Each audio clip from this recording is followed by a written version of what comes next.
कि जो आज पुण्यतिथि यहाँ मनाई जा रही है शंकर शंभू इस सब कॉन्टिनेंट इस बर्रे सगीर के मुमताज हम कह सकते हैं कव्वाल रहे हैं। कव्वाली की हमारे सब कॉन्टिनेंट में बहुत पुरानी रवायत रही है। नात, मनकबत, हम इन सभी फनों पर उनको ऐसा उबूर हासिल था जो शंकर शंभू साहब हुआ करते थे, और ऐसी ऐसी कव्वालियाँ उन्होंने पेश की हैं जो आज तक लोगों की ज़बान पर हैं। जैसा आपने कहा कि इस तरह का संगीत जो बदल गया है, नहीं आजकल बहुत ज़्यादा राइज नहीं है, चलता नहीं है, तो उसमें मैं एक छोटा सा आपको छोटी सी मिसाल देना चाहूँगा कि अभी कुछ 2 साल पहले मैंने एक गाना लिखा था, उसमें मैंने उर्दू इस्तेमाल की थी कि पसे हिजाब और उसमें निखत, इस तरह के शब्द इस्तेमाल किए थे, और इंस्टाग्राम पर पहली बार हमने उसे पोस्ट किया था और उसको छोटे छोटे बच्चों ने देखा, 100 करोड़ से ज़्यादा लोगों ने उसको देखा है। तो ये कहना कि आजकल ज़बान नहीं चलती, ये मुझे लगता है बहुत ज़्यादा सही नहीं है, क्योंकि अगर हम सही चीज़ दें बच्चों को तो और जितने भी मेरे फॉलोअर्स हैं जो भी हैं 15 से 30 साल के बीच के हैं, तो इसका मतलब है कि उर्दू ज़बान से सबको वाबस्तगी है, सबको उनसियत है, सबको लगाव है, सब उससे प्यार करते हैं। तो ये जो कव्वालियाँ आज हमारे देश में हम जब HMV और उससे खजाने में सुनते हैं यूट्यूब में जाकर, तो आज भी आप सुनते रह जाते हैं। अगर अच्छी चीज़ है, खालिस सोना होता है ना, तिलाए नाब जिसे कहते हैं, वो हमेशा खालिस ही होता है। ये मैं यही कहना चाहूँगा।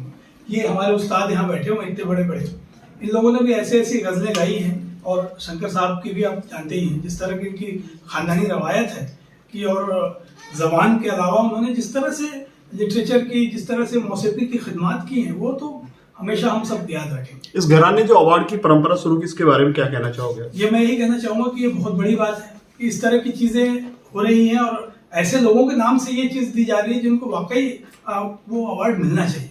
क्योंकि एक उर्दू में एक शेर हुआ करता था कि कोई इनाम, कोई भी तमगा सच्चे हकदार तक नहीं पहुंचा। तो मैं कहूँगा कि तुमने सच्चे हकदार को मुंतखब करके ये अवार्ड देने की कोशिश की है, जो कि बहुत बड़ी बात है। एक घर में एक सिंगर होता है, लेकिन अब बाप, बेटा, बेटी सभी सिंगर हैं। कितना क्या होता है ट्रेडिशन में गिनती नहीं होती। हमारे यहाँ 7 पीढ़ी से काम चल रहा है, इनके यहाँ भी काफी पीढ़ियों से चल रहा है। अभी तो इन्होंने सिर्फ 2-3 गिना दिए हैं, मगर इनके दादा से पहले से चल रहा है। हिस्ट्री देखें तो जितने भी खानदानी लोग होते हैं, जिस तरह मछली के बच्चे तैरना अपने आप सीख जाते हैं, तो हमारे यहाँ माहौल होता है, एटमोसफियर, और गुरुकुल में जाके सीखने से जो हासिल होता है वो गुरु को बुला के सीखने में कभी नहीं आएगा, फन आएगा ही नहीं, ये हमारी गारंटी। और अगर कोई नहीं माने वो उसकी मर्जी। नहीं, ये उपनिषद का अर्थ ही होता है गुरु के पास जाकर बैठना और उससे सीखना। तो जो हमारा सारा जो प्राचीन साहित्य है वो गुरुओं के चरणों में बैठ के सीखा गया। अच्छा जी, आप एक शायर हैं, तो आज के दौर में शायरी को कहाँ पाते हैं आप? मैं तो समझता हूँ कि शायरी जब से इंटरनेट और ये सब आया, तो शायरी का भविष्य कोई खराब नहीं है। अब देखिए इंस्टाग्राम, यूट्यूब पे शायरी जिस तरह से शेयर हो रही है, उर्दू की तरफ मैं देख रहा हूँ लोगों को जिस तरह से झुकाव बढ़ता जा रहा है, तो मैं मानता हूँ कि एक अच्छा वक्त है बढ़ेगा शायरी के लिए। शायरी अपने आप में शायरी अपने आप में एक शऊर, और शऊर वो चीज होती है जब आदमी पढ़ लिख के काबिल बनता है तो उसका ज़हन जो है बहुत तेजी से काम करता है।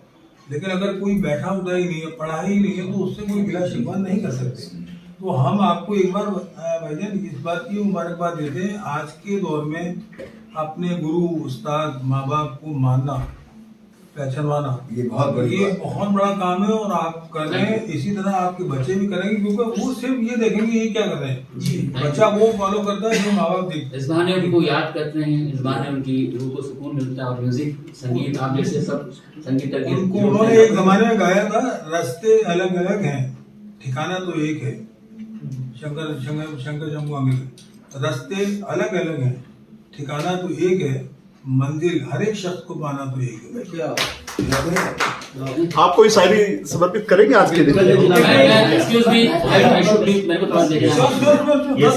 तो चलिए, बहुत बातें हो गई, मैं तो मेहमान शो के बाद पवन मिश्रा यस शो के बारे में जरूर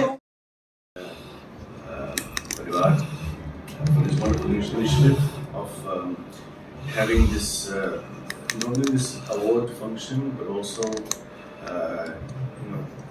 continuing the legacy of this good music. So congratulations to all of them, and it's wonderful to be here, to be among all the legendary artists who are performing today, and it's a treat to the music. It's a treat to the ears. This wonderful music. What is what kind of music do you think with so much of classical getting somewhere we losing the grip of it, so what do you have to say on that? Such events always revives all of that and keeps it going. Actually, lose nahi hua hai.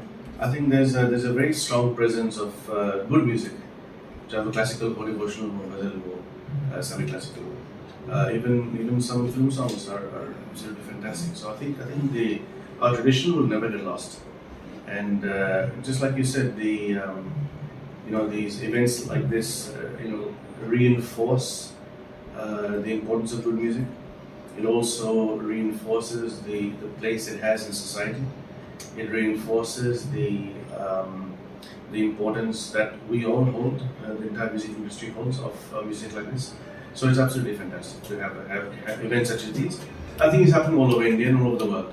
If you go around the world today, people are hungry for good music, for classical music, for ghazal, for bhajan, for Purani Geet. So I don't think we'll ever lose that identity. It just reinforces, events like this reinforces the fact that our legacy of classical music and good music will always remain. So with any song, it's music in Hindi, we can't let you go without hearing a line. I just arrived back from Europe, literally just a couple hours back, so my voice is not up to it, but I'm sure you'll have some good music out there.